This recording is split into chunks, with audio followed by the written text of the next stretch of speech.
What if one of the most studied chapters in human history wasn't solved, just quietly set aside? Quick note before we begin, this video explores historical debates and unresolved questions based on available evidence. It does not claim absolute truth, and interpretations may change as research continues. Most of us experience history as something complete. Dates are memorized, stories are summarized, sites are labeled, fenced, and explained. Case closed. But that sense of closure is often an illusion, because history isn't written with certainty, it's written with agreement. When enough experts align around an explanation, it becomes official. It goes into textbooks, museums adopt it, and eventually the questions stop, not because everything was answered, but because the story feels stable enough. And stability is comforting. But comfort isn't the same as truth. If thoughtful investigations like this matter to you, subscribing helps you find the next one. Every historical explanation is built from fragments, broken records, incomplete ruins, assumptions stitched together across centuries. Historians don't discover the past, they reconstruct it, carefully filling gaps with the most reasonable explanations available at the time. Most of the time, that works, but sometimes it doesn't. Sometimes a structure survives that behaves differently than expected. Sometimes a timeline fits, but only if you ignore a detail that refuses to cooperate. Sometimes a discovery is celebrated, cataloged, and explained before the explanation is ever fully tested. And that's where problems begin. This series isn't about rewriting history, it's about revisiting it. Because when a case is closed prematurely, the evidence doesn't disappear, it just waits. And waiting is something history does very well. In the next part, we'll look at how one overlooked detail can survive for decades, hiding in plain sight long after a case is officially declared finished. The detail that refused to stay quiet. Why do some historical mysteries survive not because they're hidden, but because they were never questioned deeply enough? When people imagine unsolved mysteries, they picture secrecy, locked doors, forbidden knowledge, hidden chambers. But most unresolved historical questions exist for a much simpler reason. They were overlooked. Not intentionally, not maliciously, just set aside. History moves forward by prioritizing explanations that answer most questions. The remaining details, the inconvenient ones, are often labeled anomalies, outliers, exceptions. And that's usually reasonable, until the same kind of anomaly keeps appearing. At first, it's easy to dismiss a single strange measurement, a structure that feels oddly precise, a design choice that doesn't match what comes before it or after it. On its own, it means nothing. But when similar details appear across different sites, different cultures, different centuries, they stop being accidents. They become patterns. And patterns are uncomfortable. This is where modern research begins to reopen old cases, not by accusing the past of deception, but by asking better questions. Engineers don't ask who ruled a civilization. They ask how weight was distributed, how forces were managed, why a design looks finished rather than experimental. Geologists don't care about dynasties. They look at erosion, stress fractures, tool marks. They ask whether stone behaves the way timelines suggest it should. Material scientists don't read legends. They examine composition, purity, wear. They ask why certain materials were used with confidence instead of caution. And when specialists from different fields arrive at the same hesitation, something begins to shift. This doesn't mean history is wrong. It means it might be incomplete. What's fascinating is how often these questions come from within established institutions, from people trained to respect evidence, not challenge it for attention. They're not claiming answers, they're highlighting gaps, gaps that were always there. The most persistent mysteries aren't dramatic, They don't involve secret societies or forbidden knowledge. They involve small decisions that don't align with expectations. Why build this way? Why use that material here and nowhere else? Why does this structure show confidence without trial and error? These questions don't destroy explanations, they quietly weaken them, and over time, the detail that once felt insignificant begins to feel unavoidable. The case doesn't explode back open, it creaks, slowly, uncomfortably, because history doesn't like uncertainty, but investigation depends on it. In the next part, we'll stop speaking in general terms and step into a specific case where physical evidence began to challenge a long-accepted explanation. What if the problem wasn't missing evidence, but evidence that was already studied, measured, and still didn't quite fit? The moment a historical case truly begins isn't when something new is discovered. It's when something old is seen differently. One of the most revealing examples of this comes from a site so famous, so thoroughly examined that most people assume there's nothing left to question. A structure photographed millions of times, measured countless times, taught in classrooms around the world. The Great Pyramid of Giza. For over a century, archaeologists, historians, and engineers have studied it with extraordinary attention. Its date is widely accepted. Its purpose is understood within a royal funerary tradition. Its construction is explained through a combination of manpower, organization, and ingenuity. On paper, the case is closed. But when researchers stopped treating the pyramid as a symbol and started treating it as an engineering object, something strange emerged. Not a contradiction, a hesitation. The Great Pyramid is not just massive, it is precise. Its base is level to within a fraction of an inch across hundreds of meters. Its sides align with true north more accurately than many modern buildings. Its internal passages maintain angles and proportions that remain consistent over enormous distances. These facts are not disputed. What's debated is how comfortably they fit within the accepted explanation. Some researchers argue such precision is achievable using simple tools, careful planning, and time. Others note that while individual elements may be possible, the combined accuracy pushes the limits of what's expected from the technology attributed to the period. This isn't a fringe claim, it's an engineering conversation. Inside the pyramid, the questions deepen. In the king's chamber, massive granite blocks, some weighing over 60 tons, are placed with extraordinary tightness. Granite is significantly harder than limestone, the stone used for most of the structure. Shaping it with relatively soft copper tools would have required immense labor and precision. Again, this doesn't make construction impossible, but it makes it unusual. What's more striking is how confident the execution appears. There's no evidence of trial and error, no abandoned attempts, no visible correction phases. The design feels deliberate from the start. Engineers notice this immediately. Most early large-scale construction projects leave signs of experimentation, adjustments, compromises, learning curves. The Great Pyramid doesn't.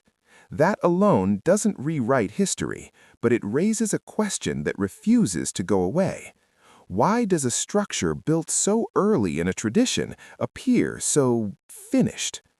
This question becomes even more interesting when viewed in context. Later pyramids, built after the Great Pyramid, are generally smaller, less precise, and structurally less ambitious. Some show signs of collapse or design failure. Others simplify construction techniques. In most technological histories, progress moves forward. Here, it appears to step backward. Historians have explanations for this: changes in resources, political priorities, religious shifts, economic constraints, all reasonable, but none of them fully explain the gap in precision. This is where the case begins to reopen, not because the pyramid is mysterious, but because it behaves differently than expected. The evidence was always there, measured, documented, published. It simply wasn't questioned in this way before. In the upcoming part, we'll examine the one detail that forced researchers to reconsider not who built the Great Pyramid, but whether it functioned the way we've always assumed it did. The evidence that should have settled everything. What if the strongest piece of evidence tying the Great Pyramid to its builder is also the one that demands the most careful handling? For most ancient monuments, attribution is straightforward. Names are carved into stone, achievements are recorded in inscriptions, ownership is declared for eternity. The Great Pyramid offers none of this. There are no hieroglyphic texts praising Pharaoh Khufu inside the pyramid, no reliefs describing its construction, no inscriptions proclaiming authorship in the spaces designed to last forever. That absence alone is unusual. But there is one piece of evidence that many historians consider decisive. In the 19th century, explorers discovered red-painted markings inside narrow chambers above the king's chamber, areas not intended to be accessed after construction. These markings include quarry symbols and a cartouche bearing the name Khufu. For many Egyptologists, this settled the question. The builder's name was found inside the structure. Case closed. And it's important to say this clearly. Most Egyptologists continue to accept these markings as authentic construction marks, consistent with known ancient practices, even while acknowledging that direct scientific testing has been limited. That context matters, because the questions surrounding these markings are not about accusations, they're about interpretation. The chambers where the markings appear were opened during modern exploration, when tunneling techniques were used to reach them. These spaces were likely sealed once construction ended and never meant to be seen again. Supporters of the traditional explanation argue that these markings were left by work crews during construction, practical notes, not ceremonial inscriptions, similar to markings found at other ancient sites. That explanation is reasonable.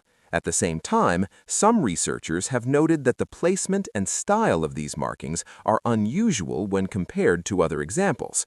Similar cartouches are rare in comparable internal contexts, and the Great Pyramid lacks the extensive textual presence seen in later royal monuments.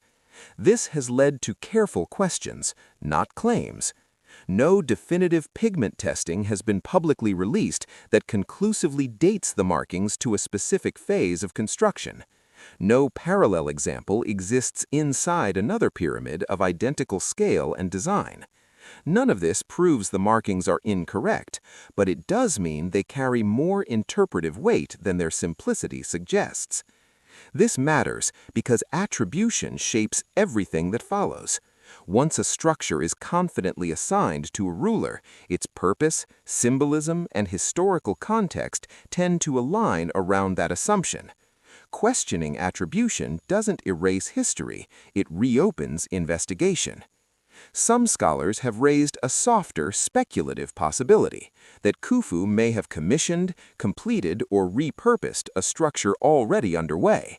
This idea remains hypothetical, and no definitive archaeological evidence currently confirms it. Still, even posing the question reveals something important. The Great Pyramid story relies on surprisingly limited direct evidence for such a monumental project. That doesn't make the story false, it makes it fragile. This isn't a conspiracy, it isn't a cover-up, it isn't an accusation. It's a gap.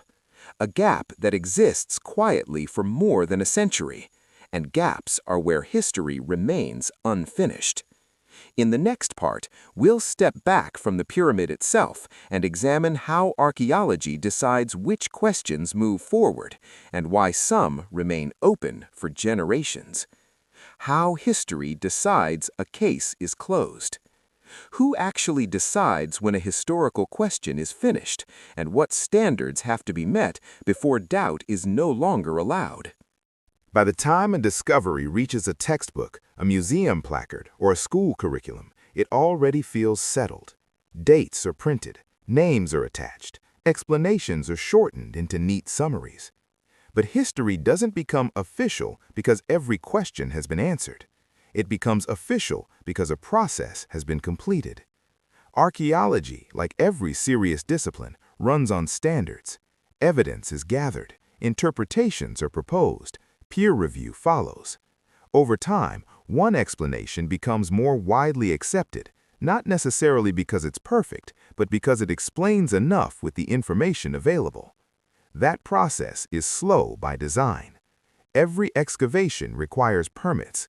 Every new method must be approved. Every site risks irreversible damage if rushed. Especially in places like Egypt, where ancient monuments are not only scientific resources, but cultural symbols, economic lifelines, and national heritage. The stakes are enormous. This is why archaeology often appears conservative from the outside. New ideas aren't rejected because they're uncomfortable. They're resisted because they must survive extraordinary scrutiny. Once stone is cut, once chambers are opened, once pigments are exposed to air, nothing can be undone. That caution protects history, but it also shapes it. Because the questions that move forward aren't always the most intriguing. They're the ones that can be tested without destroying the evidence itself. This is where tension quietly builds. Some questions are left open not because they're forbidden, but because answering them safely isn't yet possible. Technology isn't ready. Methods aren't refined. Risks outweigh rewards. And over time, something subtle happens. Unanswered questions don't disappear. They simply fade from discussion. Not because they were resolved, but because consensus moved on. This doesn't mean historians are careless. It means history is provisional by nature, built on the best explanations available at the time, always subject to revision, but rarely rewritten without overwhelming cause. That's why reopening a case is so difficult. To question a conclusion isn't just to challenge evidence, it's to challenge an entire framework built around it. Careers, institutions, and decades of research rest on those foundations, which makes reopening a case rare, but not impossible. Because every now and then, a detail refuses to stay quiet. And when that happens, history doesn't collapse, it pauses. In our next part, we'll look at what happens when experts from outside traditional archaeology, engineers, physicists, material scientists, begin asking questions history wasn't originally designed to answer. When other disciplines enter the room. What happens when people trained to build bridges and machines start analyzing monuments built thousands of years ago? For most of its history, archaeology focused on meaning, symbols, beliefs, cultural context. That made sense. Ancient structures were treated primarily as expressions of religion, power, or ritual. Their value was symbolic. But at some point, a different kind of question entered the conversation. Not why something was built, but how it behaves.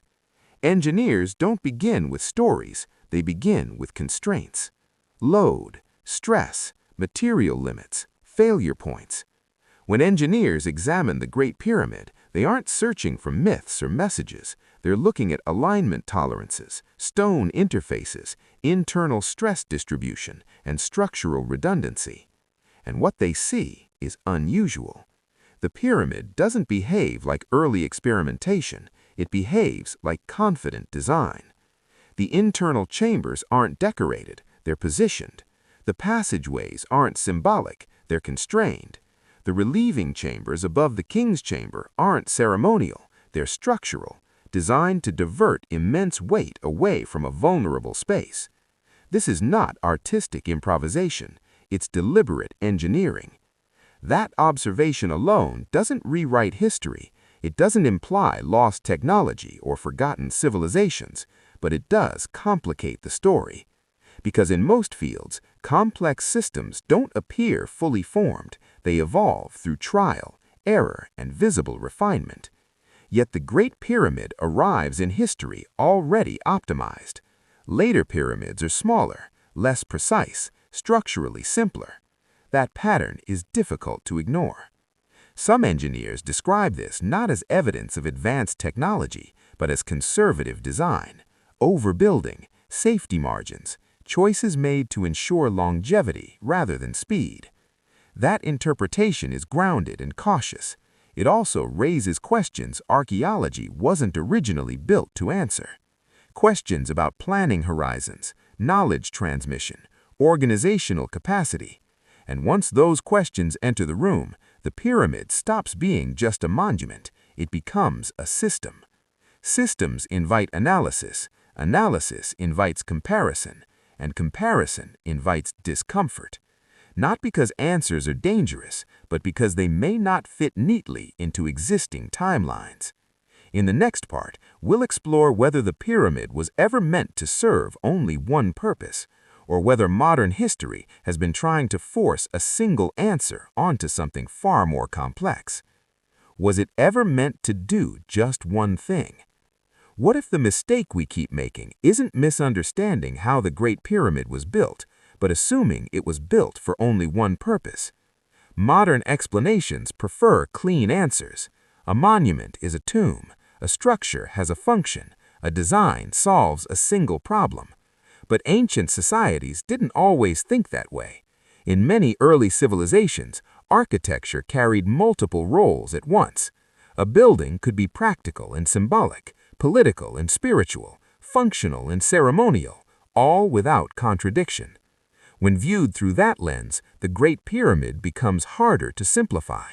It can be a royal monument and an engineering achievement, a cultural symbol and a carefully managed structure, a statement of power and a long-term design meant to endure. These ideas don't compete with each other, they coexist. This matters because much of the debate surrounding the pyramid assumes it must fit into a single category. If it's a tomb, then everything inside should resemble other tombs. If it's symbolic, then precision becomes secondary. If it's ceremonial, function fades into the background. But the pyramid resists that narrowing. Its internal layout is sparse, its geometry is precise, its external form is monumental. That combination is rare, and it suggests intention beyond tradition. This doesn't mean the pyramid had a secret purpose or secret function. It means its designers may have been solving more than one problem at once: political legitimacy, religious belief, structural endurance, and legacy. At a time when rulers were measured not just by conquest, but by permanence. Midway through this discussion, a subtle shift happens. The question stops being, what was it, and becomes, what did it need to do? Survive earthquakes, resist erosion, protect internal spaces, stand unchanged across generations. When viewed that way, many design choices stop looking mysterious and start looking deliberate. This reframing doesn't reduce wonder, it deepens it, because it suggests the builders weren't improvising, they were thinking in long horizons, far longer than most civilizations plan today. If the pyramid wasn't designed around a single explanation, then maybe our discomfort comes from trying to force one. In the next part, we'll explore why uncertainty itself may be the most honest conclusion history can offer. Why does an unanswered question make us so uncomfortable, especially when it comes to the ancient past? In modern thinking, uncertainty often feels like weakness. If we don't know something, we assume more research is needed, more data, better tools, a clearer answer waiting just beyond reach. But in historical research, uncertainty isn't a flaw, it's a boundary. Archaeology doesn't work with controlled experiments, it works with fragments, erosion, absence. What survives is accidental, what's lost is permanent. That means some questions will never have definitive answers, not because they're forbidden, but because the evidence no longer exists to settle them fully. The Great Pyramid sits right at that boundary. We know when it was likely built, we know who ruled at the time, we understand many of the methods used, and yet, gaps remain. Those gaps don't invalidate what we know, they remind us how much history depends on interpretation rather than certainty. This is where modern expectations clash with ancient reality. We want timelines to behave like equations. We want causes to lead cleanly to effects. We want conclusions. But ancient monuments weren't built for modern investigators. They were built for their own time, within belief systems, constraints, and priorities we can only partially reconstruct. Recognizing that limit isn't intellectual defeat, it's honesty. When researchers say, "we don't know," it doesn't mean failure, it means restraint, an acknowledgement that speculation must stop where evidence ends. Ironically, this is where the Great Pyramid becomes most powerful. Not as a riddle demanding a final answer, but as a reminder that human history is not a solved puzzle. It's a landscape with clear paths, blurred edges, and missing pieces. And perhaps that's why the pyramid still captures attention after thousands of years. Not because it hides secrets, but because it resists simplification. In the next part, we'll step back even further and ask what monuments like the Great Pyramid reveal about humanity itself, and why some structures continue to outlive the stories we tell about them. Why do some ancient structures collapse into dust within centuries, while others refuse to disappear no matter how much time passes?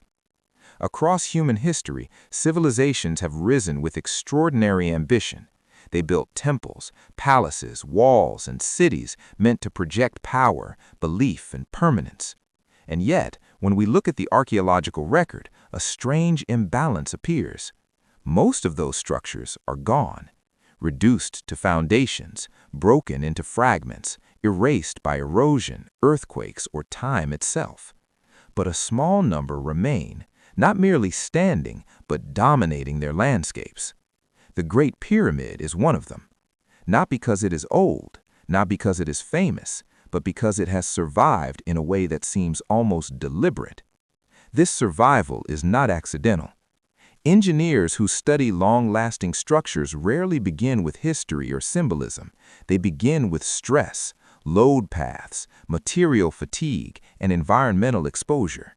When they examine the Great Pyramid through that lens, something unsettling emerges.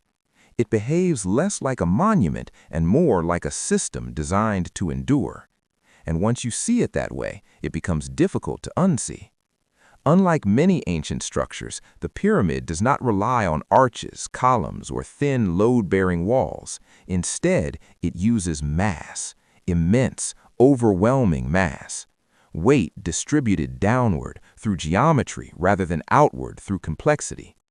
Its shape matters. The pyramid's sloping sides naturally redirect gravitational force inward, stabilizing the structure instead of stressing it. There are no large vertical walls waiting to fail, no delicate balances requiring constant maintenance. Time presses down, and the structure absorbs it. This design choice alone separates it from most ancient architecture. But it doesn't stop there. The materials used were not selected for beauty, ease, or speed. Limestone, granite, and mortar were chosen for compression strength and longevity. Granite, one of the hardest natural stones available, was placed not where it could be seen, but where it mattered structurally. Inside, the pyramid is surprisingly empty.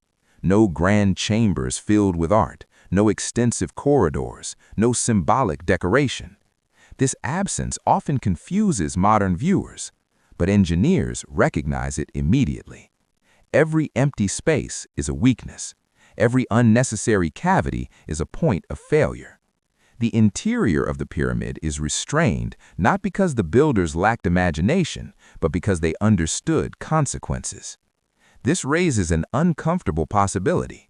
What if survival itself was the primary goal? Modern societies build for visibility. Ancient builders, at least in this case, may have built for time. That shift changes everything. Instead of asking what the pyramid meant, we begin asking what it was meant to survive. Political change? Cultural collapse? Environmental shifts?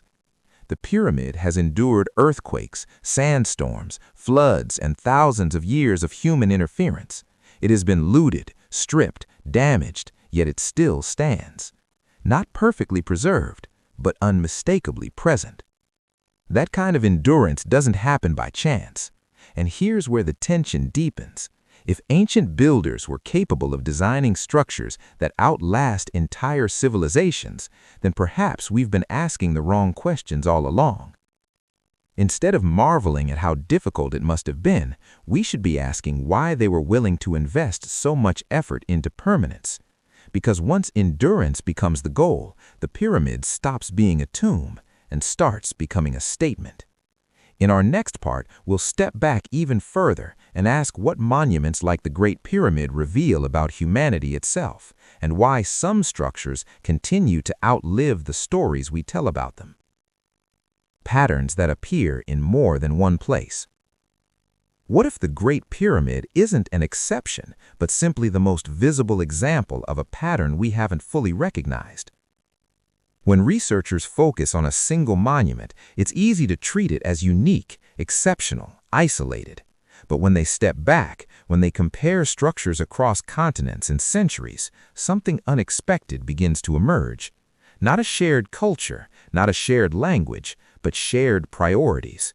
Across the ancient world, certain structures display the same strange combination of traits: enormous stone mass, minimal interior decoration, extreme precision where it affects stability, and restraint everywhere else. These similarities appear in places with no known contact: South America, the Eastern Mediterranean, South Asia. Different materials, different beliefs, different societies, yet the logic feels familiar. This doesn't require a lost civilization or secret knowledge. It suggests convergence. Human beings facing similar problems, authority, continuity, memory, may have arrived at similar solutions independently. And that realization is far more unsettling than any myth, because it means ancient intelligence wasn't rare, it was simply expressed differently.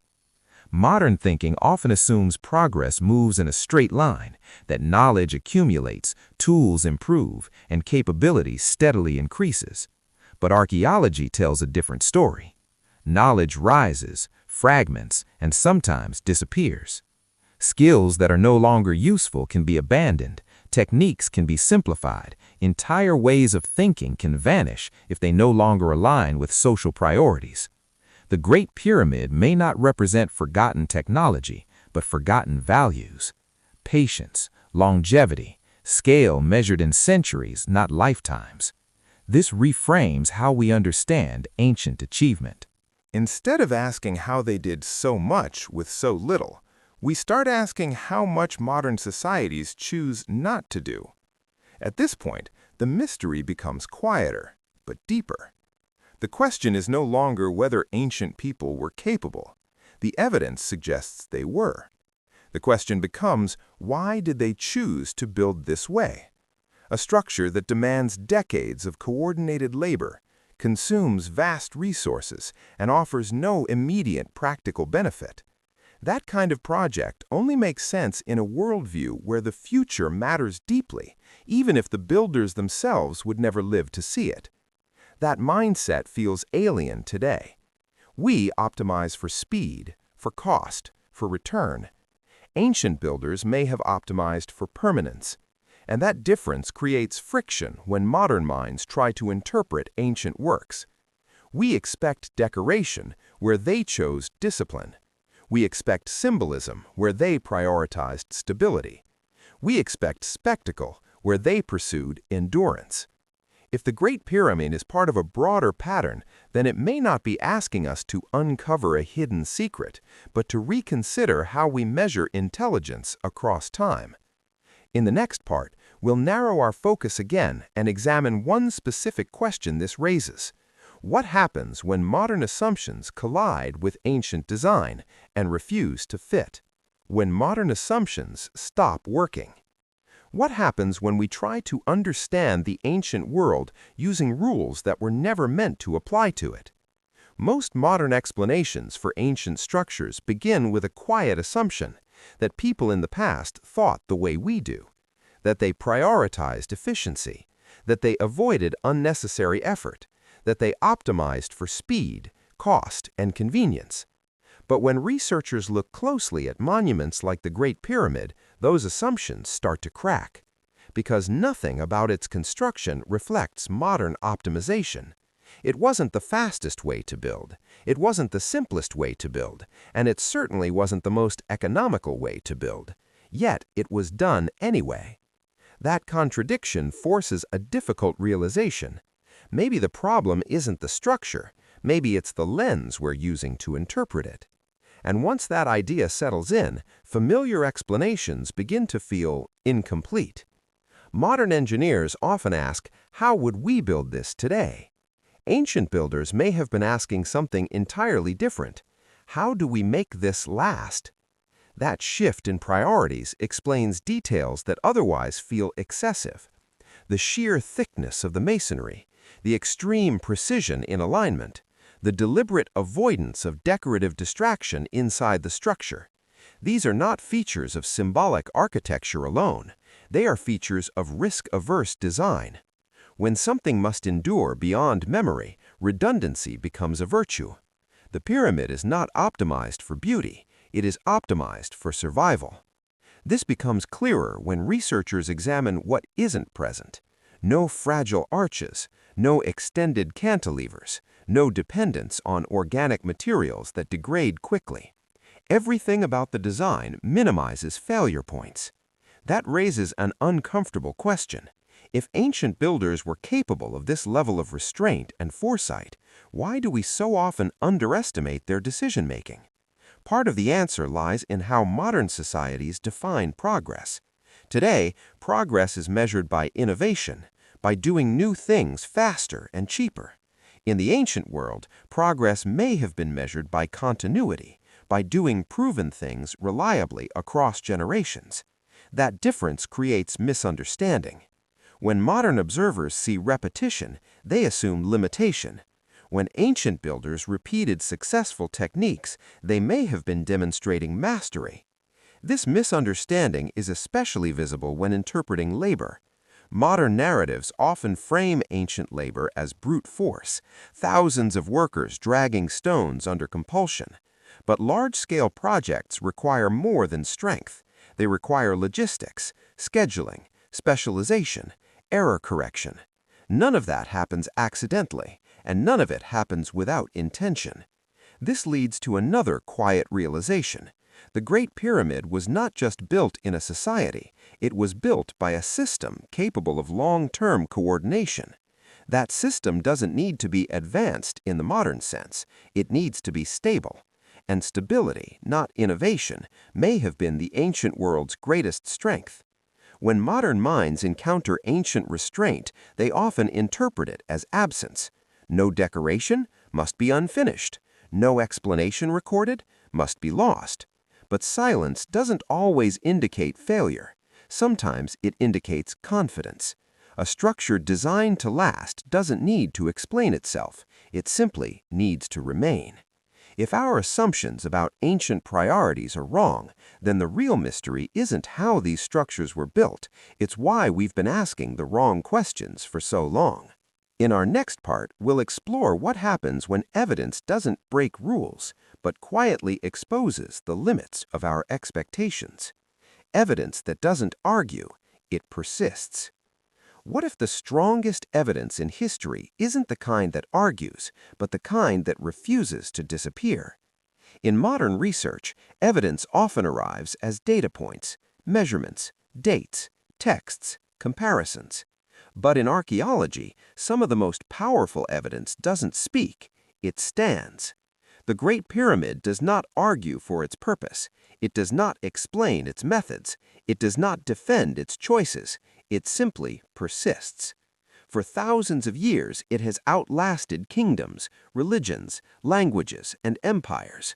Entire belief systems have risen and fallen around it, yet the structure remains fundamentally unchanged. That persistence is not neutral. It tells a story, and the story it tells isn't about mystery, it's about priorities. When archaeologists examine ruins, collapse is common. Walls fail, roofs cave in, foundations shift. These failures are expected. Time is unforgiving.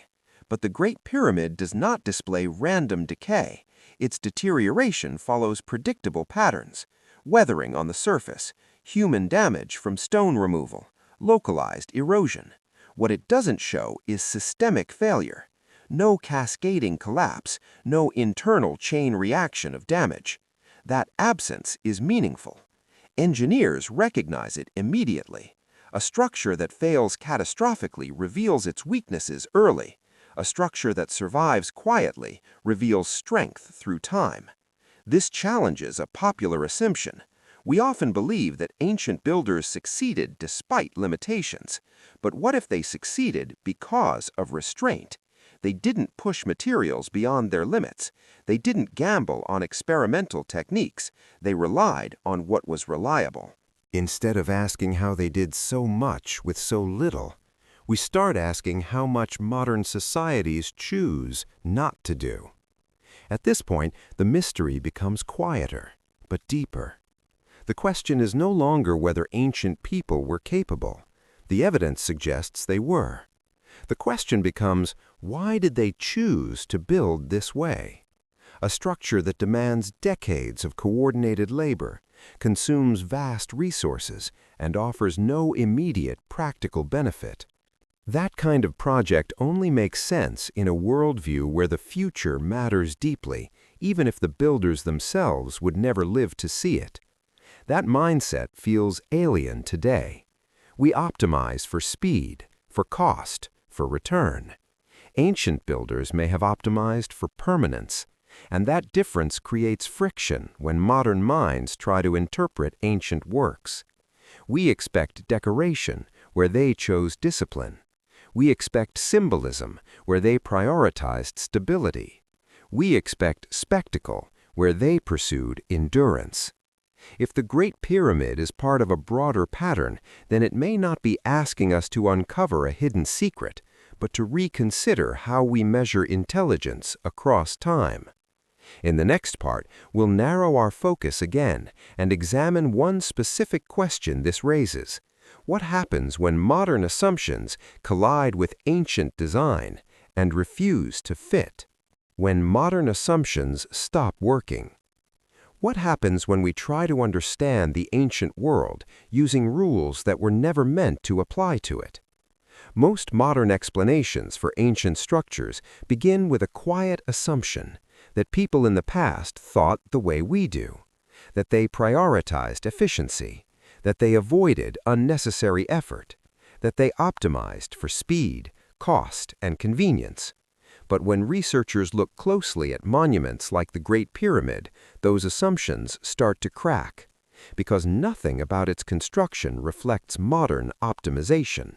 It wasn't the fastest way to build, it wasn't the simplest way to build, and it certainly wasn't the most economical way to build.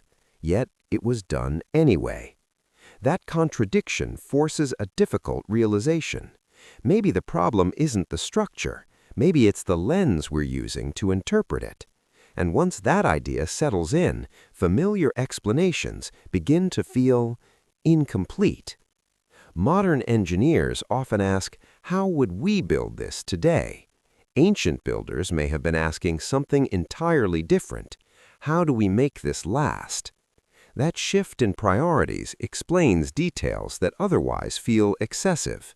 The sheer thickness of the masonry, the extreme precision in alignment, the deliberate avoidance of decorative distraction inside the structure. These are not features of symbolic architecture alone. They are features of risk-averse design. When something must endure beyond memory, redundancy becomes a virtue. The pyramid is not optimized for beauty, it is optimized for survival. This becomes clearer when researchers examine what isn't present. No fragile arches, no extended cantilevers, no dependence on organic materials that degrade quickly. Everything about the design minimizes failure points. That raises an uncomfortable question. If ancient builders were capable of this level of restraint and foresight, why do we so often underestimate their decision-making? Part of the answer lies in how modern societies define progress. Today, progress is measured by innovation, by doing new things faster and cheaper. In the ancient world, progress may have been measured by continuity, by doing proven things reliably across generations. That difference creates misunderstanding. When modern observers see repetition, they assume limitation. When ancient builders repeated successful techniques, they may have been demonstrating mastery. This misunderstanding is especially visible when interpreting labor. Modern narratives often frame ancient labor as brute force, thousands of workers dragging stones under compulsion. But large-scale projects require more than strength. They require logistics, scheduling, specialization, error correction. None of that happens accidentally, and none of it happens without intention. This leads to another quiet realization. The Great Pyramid was not just built in a society, it was built by a system capable of long-term coordination. That system doesn't need to be advanced in the modern sense, it needs to be stable. And stability, not innovation, may have been the ancient world's greatest strength. When modern minds encounter ancient restraint, they often interpret it as absence. No decoration? Must be unfinished. No explanation recorded? Must be lost. But silence doesn't always indicate failure. Sometimes it indicates confidence. A structure designed to last doesn't need to explain itself. It simply needs to remain. If our assumptions about ancient priorities are wrong, then the real mystery isn't how these structures were built. It's why we've been asking the wrong questions for so long. Evidence that doesn't argue, it persists. What if the strongest evidence in history isn't the kind that argues, but the kind that refuses to disappear? In modern research, evidence often arrives as data points, measurements, dates, texts, comparisons. But in archaeology, some of the most powerful evidence doesn't speak, it stands. The Great Pyramid does not argue for its purpose. It does not explain its methods. It does not defend its choices. It simply persists. For thousands of years, it has outlasted kingdoms, religions, languages, and empires. Entire belief systems have risen and fallen around it, yet the structure remains fundamentally unchanged. That persistence is not neutral. It tells a story. And the story it tells isn't about mystery, it's about priorities. When archaeologists examine ruins, collapse is common. Walls fail, roofs cave in, foundations shift. These failures are expected. Time is unforgiving. But the Great Pyramid does not display random decay. Its deterioration follows predictable patterns: weathering on the surface, human damage from stone removal, localized erosion. What it doesn't show is systemic failure, no cascading collapse, no internal chain reaction of damage. That absence is meaningful. Engineers recognize it immediately. A structure that fails catastrophically reveals its weaknesses early. A structure that survives quietly reveals strength through time. This challenges a popular assumption. We often believe that ancient builders succeeded despite limitations. But what if they succeeded because of restraint? They didn't push materials beyond their limits. They didn't gamble on experimental techniques. They relied on what was reliable. That approach doesn't produce innovation headlines. It produces endurance. This reframes how we think about ancient intelligence, not as brilliance expressed through novelty, but as wisdom expressed through patience. And patience leaves fewer traces in the record. At this point, the mystery shifts again. The question is no longer whether the Great Pyramid fits our expectations. It clearly doesn't. The question becomes whether our expectations were ever appropriate. We search for inscriptions because we value written explanation. We search for decoration because we equate meaning with symbolism. We search for narratives because modern cultures prioritize storytelling. Ancient builders may have prioritized outcome. A structure that remains requires no explanation. Its survival is the explanation. This is why the pyramid resists closure. Not because something is hidden, but because it was never designed to answer modern questions. This realization carries an unexpected emotional weight. It suggests that some achievements were not meant to impress contemporaries, but to outlast them, to send a message forward, not sideways. And that message may be simpler than we expect. Stability matters. Continuity matters. Time is the final measure. Modern civilizations rarely think this way. We build for decades. Ancient builders may have built for millennia. If endurance itself was the goal, then the Great Pyramid may not represent a mystery waiting to be solved, but a lesson waiting to be understood. In the next part, we'll step away from structure and examine the human cost of thinking this far ahead, and what it reveals about the society capable of doing so. The human system behind the stone. What kind of society can think far enough ahead to build something it may never live to see completed? When people talk about the Great Pyramid, the focus almost always returns to stone, blocks, weight, precision. But stone alone cannot explain what happened at Giza. Stone does not organize itself. Stone does not plan decades ahead.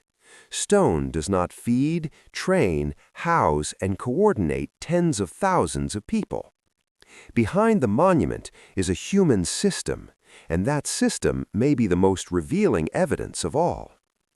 Because monuments don't just reflect technology, they reflect values.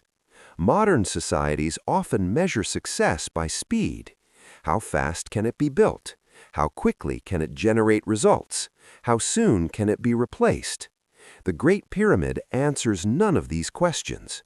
It required years of planning before construction even began. Its builders likely knew they would never see its final form. Its purpose extended far beyond the lifespan of any individual involved. That kind of thinking demands something rare: collective patience. Archaeological evidence near Giza supports this. Worker settlements show signs of permanent infrastructure: bakeries, medical care, organized housing. This wasn't a temporary labor force driven by chaos. It was a managed population, supplied and sustained over long periods. That changes the narrative. This was not desperation. This was coordination.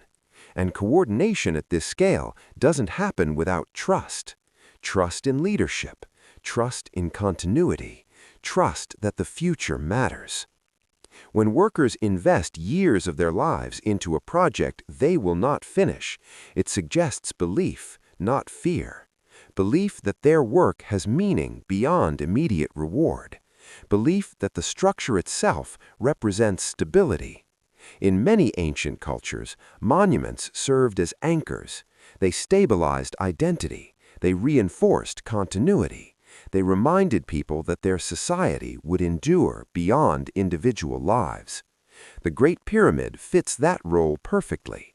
It doesn't commemorate a moment, it asserts permanence. This reframes the question of labor entirely. Instead of asking, how were people forced to do this, we might ask, why were they willing to? Seasonal labor cycles along the Nile allowed workers to contribute during flood periods when agriculture paused.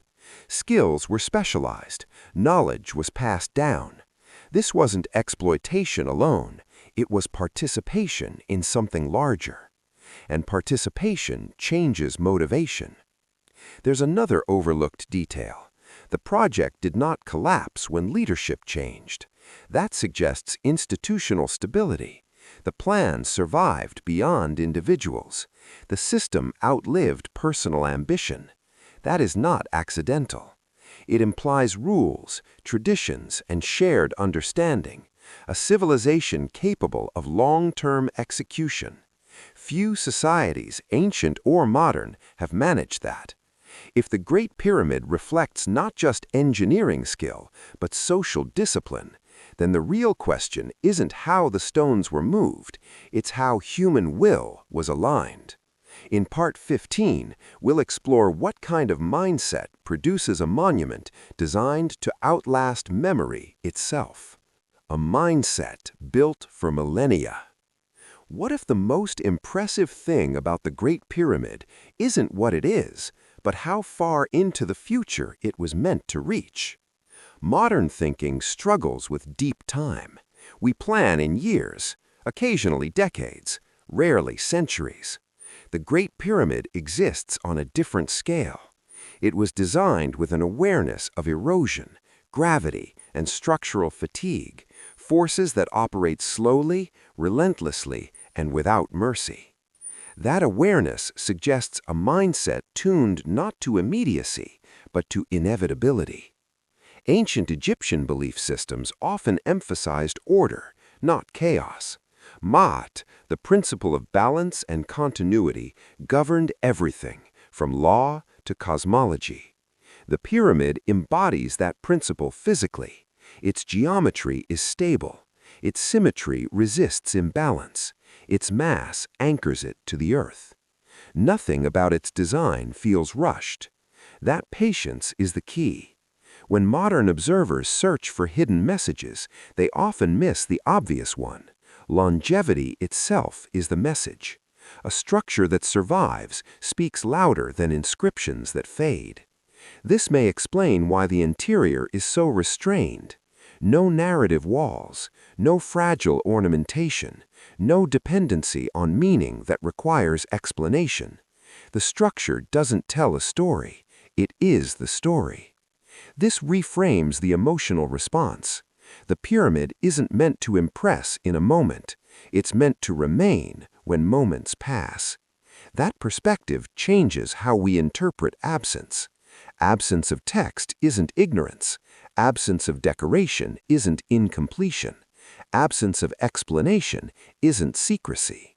It may be intentional silence. Silence that trusts time to do the talking. There's something unsettling about that. Modern civilizations leave vast records and vanish quickly. Ancient civilizations sometimes left less explanation and endured longer. The pyramid challenges our assumption that progress equals complexity. Sometimes simplicity survives better. This brings us back to the series' central idea. Cases aren't always closed because they're solved. Sometimes they're closed because they endure. The Great Pyramid doesn't demand belief, it demands recognition. Recognition that some achievements are not puzzles, they are statements. Statements about patience, about continuity, about respect for time itself. If that mindset feels unfamiliar today, it's because we've drifted far from it. That's where everything changes. We'll step outside Egypt and ask whether this way of thinking appears elsewhere, or whether the Great Pyramid truly stands alone in how it understood the future. When the pattern appears elsewhere. What if the Great Pyramid isn't unique, not because others copied it, but because different cultures reached the same conclusions on their own? For centuries, the Great Pyramid was treated as an outlier, a singular achievement, a one-time anomaly, a monument with no equal. But as archaeology expanded beyond borders, something unexpected began to happen. Patterns emerged. Not identical structures, not shared blueprints, but familiar thinking, appearing in places separated by oceans, time, and culture. That's when the conversation quietly changed. Because coincidence works once, it struggles to explain repetition. Across the world, ancient societies built monumental structures that share certain traits: extreme durability, precise geometry, minimal decoration in critical areas, emphasis on alignment and stability, construction methods that favor longevity over speed.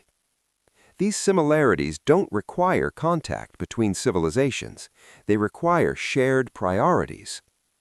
Take South America.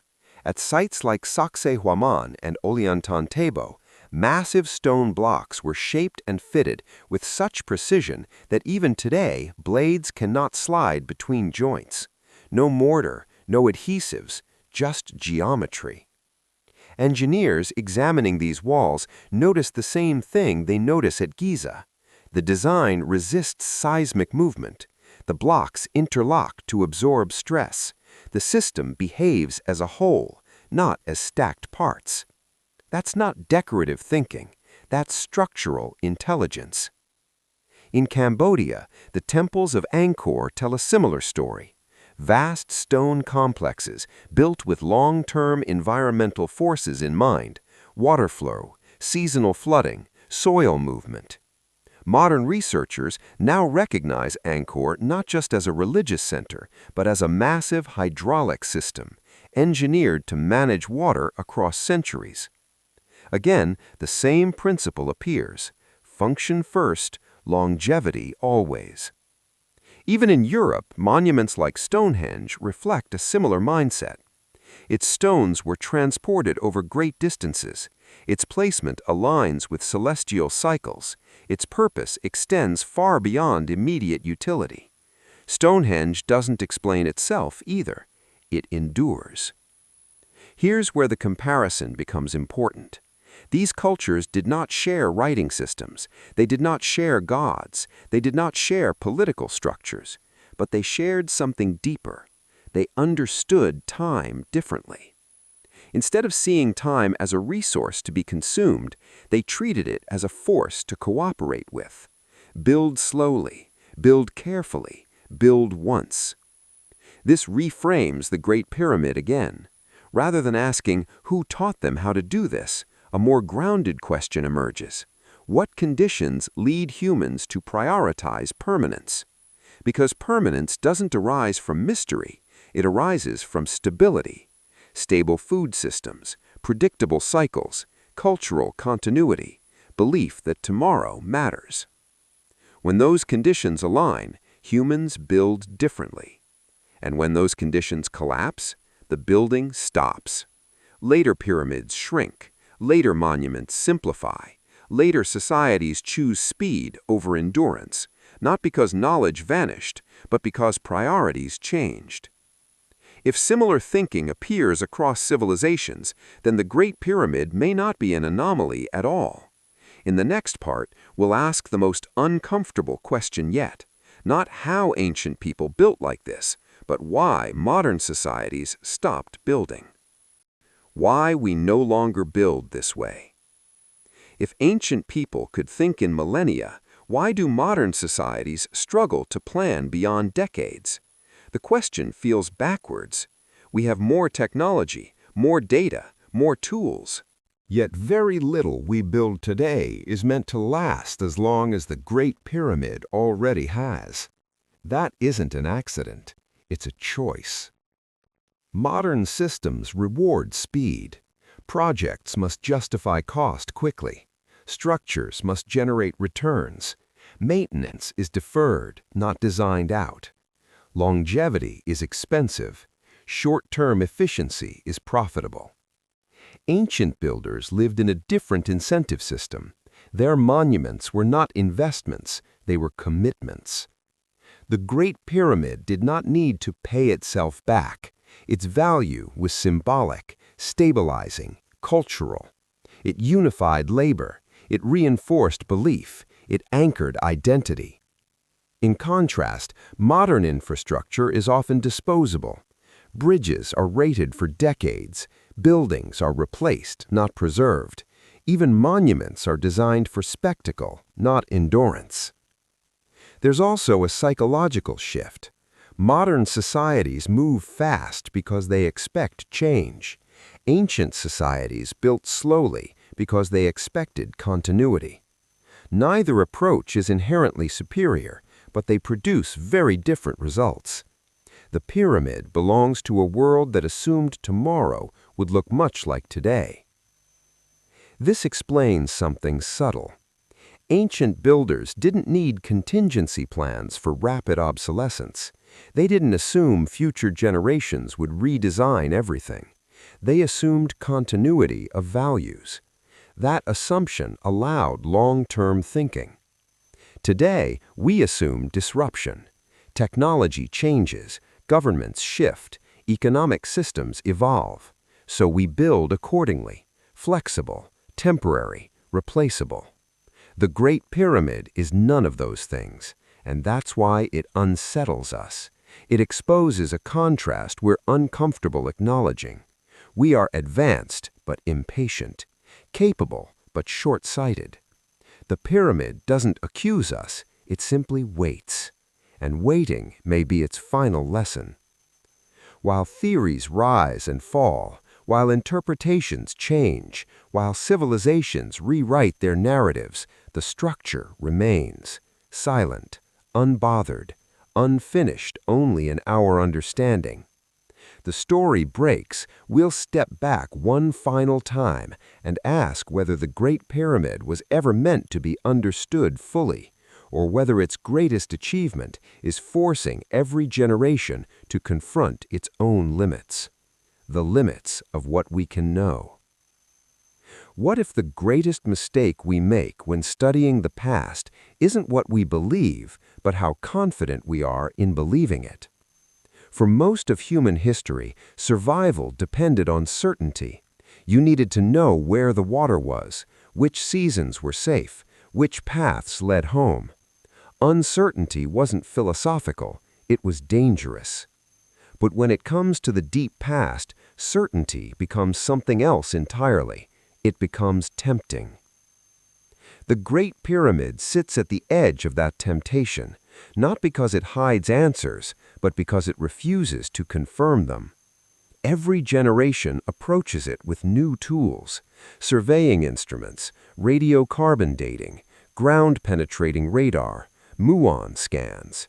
Each time we expect clarity, each time we gain complexity. This isn't failure, it's a boundary. All historical knowledge exists within limits.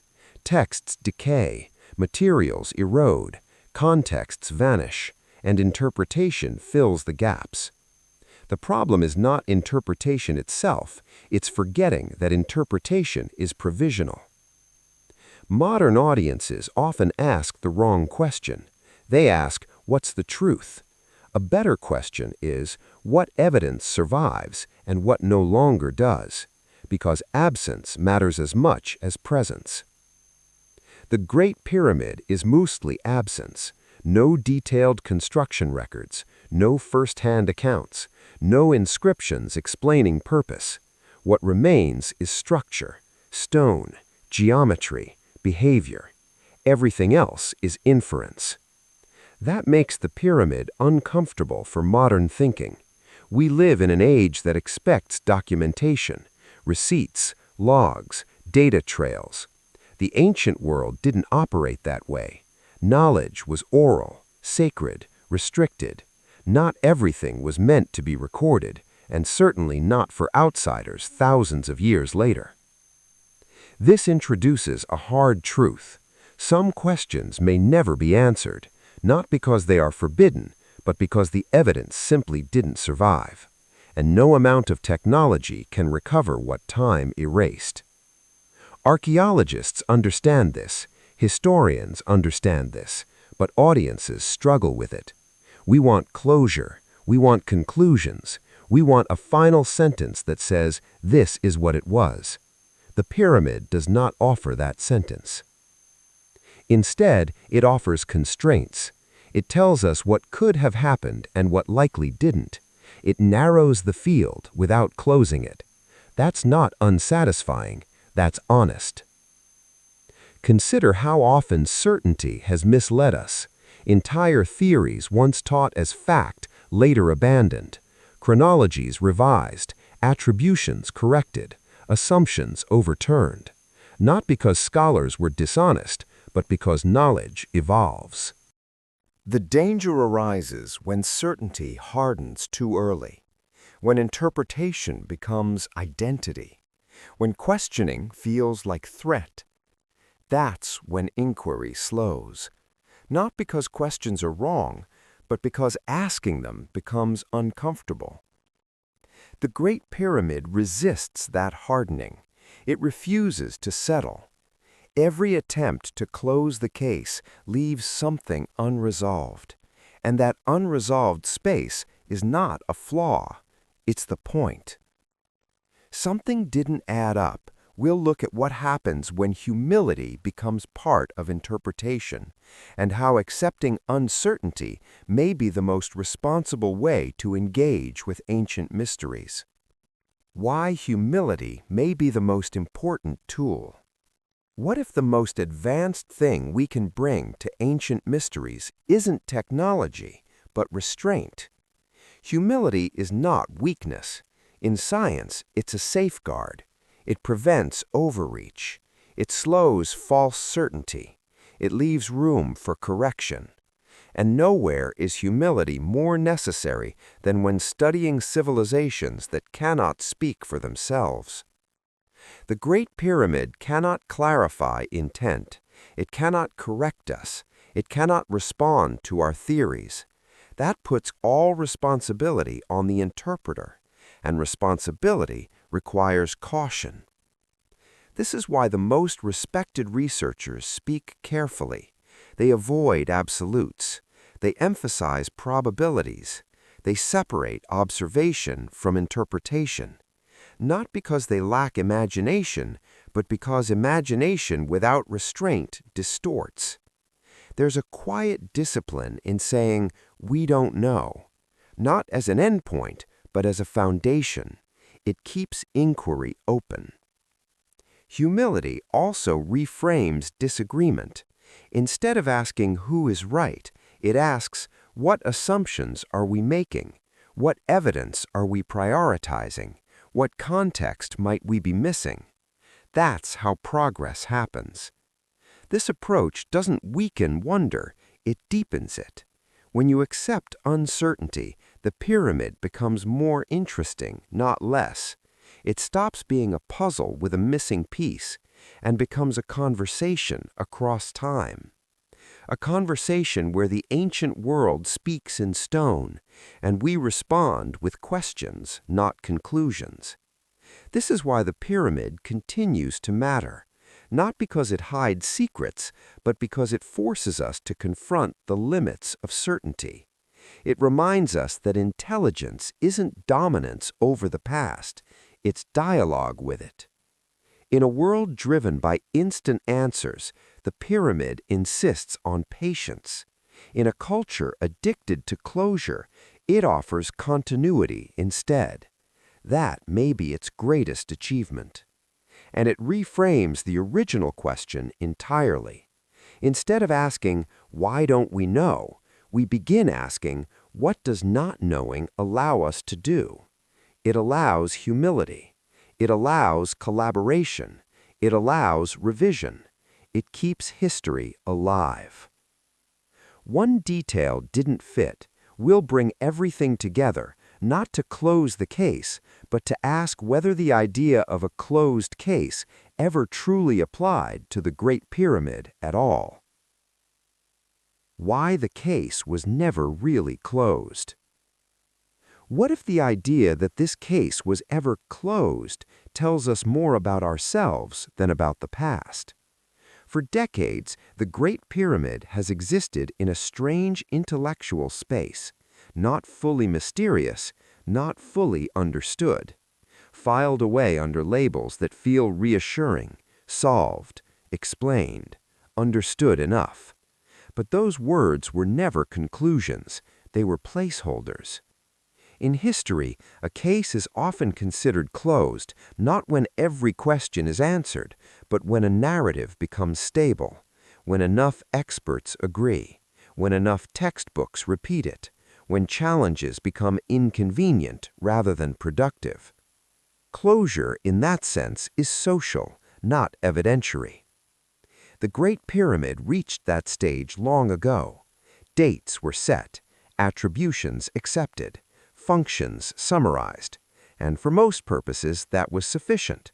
But sufficient is not the same as complete.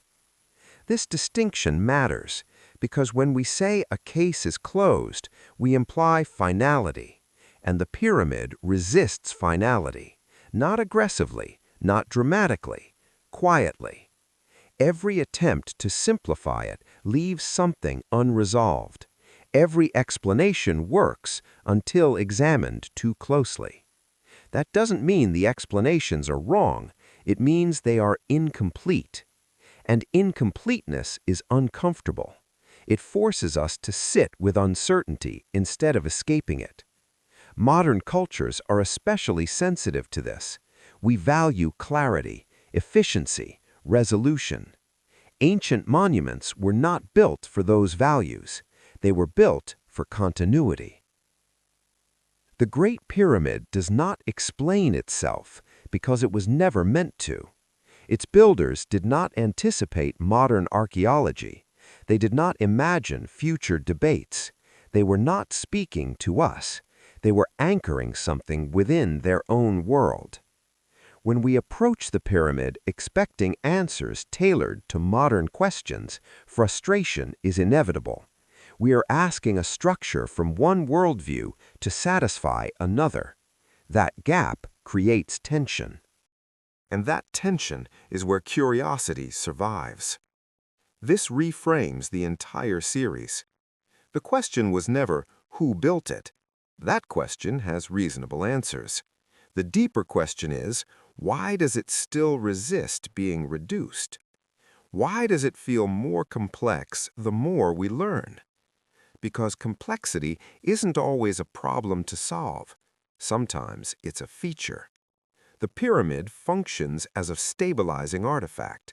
It connects generations without requiring interpretation. It doesn't argue, it endures. And endurance has meaning. In a world where civilizations rise and fall, the pyramid stands as a reminder that permanence was once a goal. Not metaphorical permanence, physical permanence. Stone over paper, geometry over narrative. That choice carries cultural weight. It suggests a society thinking beyond individual lifespans, beyond rulers, beyond immediate utility. The case was never closed because the pyramid was never finished, not structurally, but interpretively. Each generation adds perspective, none adds finality. And perhaps that was always the point. That's where everything changes. We'll explore what the Great Pyramid meant within its own culture, not as a mystery for us, but as a message for those who built it. What the pyramid meant to the people who built it. What if the Great Pyramid wasn't built to impress the future, but to stabilize the present? To understand the pyramid culturally, we must temporarily stop asking what it means to us. Instead, we ask what it meant to them. This requires a shift in perspective. Ancient Egyptian culture was deeply structured around order, not just social order, cosmic order.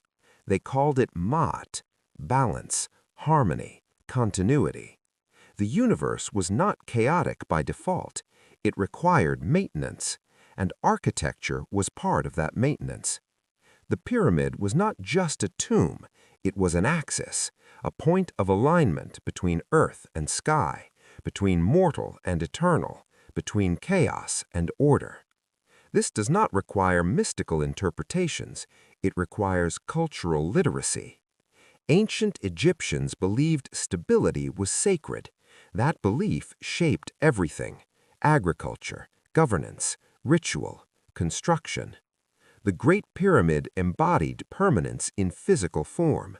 Its mass resisted erosion, its geometry resisted collapse, its alignment reflected cosmic regularity. It wasn't symbolic instead of functional, it was symbolic because it functioned. This explains its restraint. No elaborate inscriptions inside, no decorative storytelling. Those were reserved for later periods. The Great Pyramid belongs to an earlier phase of Egyptian thinking, one focused on structure over narrative. In that context, the pyramid's silence makes sense. It wasn't meant to speak, it was meant to hold. Hold order, hold authority, hold continuity. The labor invested in it wasn't wasteful, it was communal. Seasonal workers contributed during Nile floods. Food systems supported them. This was not chaos, it was coordination. The pyramid reinforced social cohesion. It gave people a shared project larger than themselves, a physical reminder that their society was stable enough to think long-term. This perspective changes the tone of the mystery. Instead of asking why knowledge was lost, we ask why priorities shifted. Later dynasties focused on decoration, inscriptions, personal legacy. Earlier dynasties focused on endurance. Neither is wrong, they reflect different cultural needs. The Great Pyramid marks a moment when permanence mattered more than explanation. That's why it still unsettles us. We live in a culture that explains endlessly, but builds temporarily. They built permanently and explained little. The contrast is striking, and it invites reflection. Not envy, not judgment, reflection. One detail didn't fit. We'll ask the final question, not about the pyramid itself, but about what it reveals about how civilizations choose to be remembered. How civilizations choose to be remembered. What if history isn't remembered by what it records, but by what it leaves behind? Civilizations do not get to choose how they end, but sometimes they choose how they endure. Long after languages fade, after names are forgotten, after records decay into dust, something remains. Stone, shape, silence. The Great Pyramid is one of those remnants, and in that sense, it isn't just a structure, it's a decision. Every civilization leaves behind traces, pottery shards, burial sites, ruins reclaimed by earth, but only a few leave behind statements so deliberate that they still command attention thousands of years later. Statements that do not explain themselves, statements that resist reduction. The Great Pyramid does not tell us who to remember. It does not narrate victories. It does not catalog beliefs. Instead, it demonstrates values through endurance. That choice is rare. Modern civilizations tend to prioritize documentation. We archive everything: photos, text, data. We assume that memory survives through records. The ancient builders of the pyramid took a different approach. They trusted material permanence more than narrative preservation. This difference matters because records can be rewritten. Stone is harder to argue with. The pyramid does not persuade, it persists.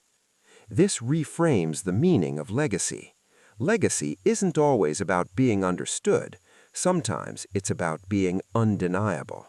The Great Pyramid is undeniable, not because it answers questions, but because it forces them.